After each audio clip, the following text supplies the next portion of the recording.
A letter I got from a young man who was in the Cook County Jail where I work on Monday morning. And this young man will not be out of jail for at least 50 years. At least 50 years. They gave him 100 years. This guy has shot at least 60 people that we know of and killed 10 at least. And this letter he wrote, he said, since listening to your tapes, he said, I have not changed, but I feel a different person in me. Over 70% of these young men are in there for murder. We wanted to have a two-pronged attack where we would train people on the outside and train those that are in the jails, because I believe if you cage them like animals and treat them like animals and they're out on the streets every 22 months, they're going to get out and act like animals and go back in like animals. So we said, let's take an approach. This gives me my life. This might be insane, but I felt so good. I believe, ladies and gentlemen, if we can accept the possibility of that this is the decade of consciousness. That's what I believe that this is. The decade of consciousness, if you please. A time where we can begin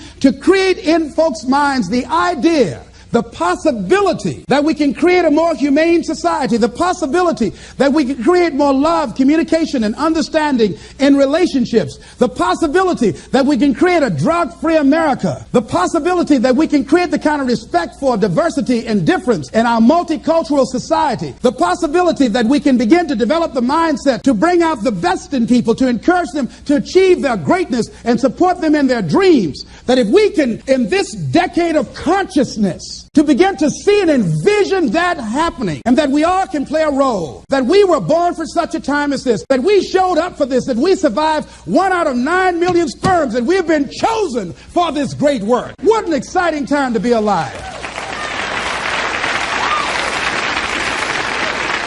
Here's something else to recognize. Wherever you are on the ladder of life, and I was reading in Dr. Norman Vincent Peale's latest book called The Power of Positive Living, which I think is his greatest work. And he has something in there, a section called Comeback Power. Wherever you are in life, ladies and gentlemen, you've got comeback power. I don't care how low you are. I don't care what you have done. I don't care what you have experienced. I don't care how devastated your life might appear to be, the shambles it might be in. There's a power in you that can enable you to be stronger and better than anything that's out here. One man who came to the training, he was not a kid, and I knew he had a drinking problem, and he was looking at me, and I could smell alcohol on him. I said, excuse me, come here.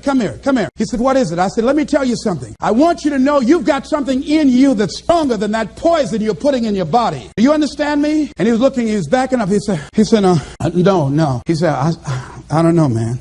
I said, it is. I said, that's why you're here. Something drew you here.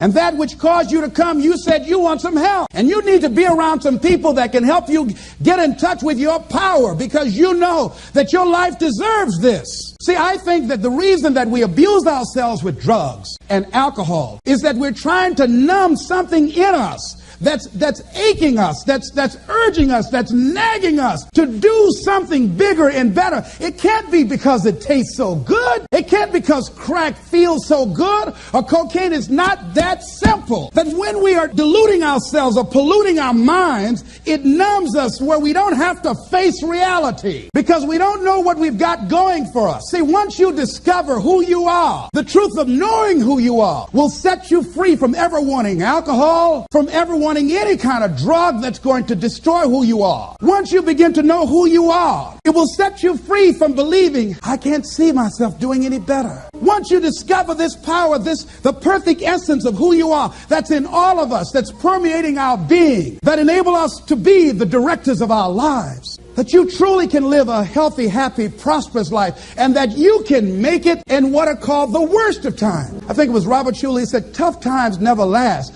but tough people do. And you are tough. You're made of some special stuff. There was nobody here before you. You brought something here that was not here before you showed up. Guess what? Nobody's going to do your work for you. Nobody's going to write your book for you. Nobody's going to open your boutique. That has been given to you to do. Nobody can help those people you want to help.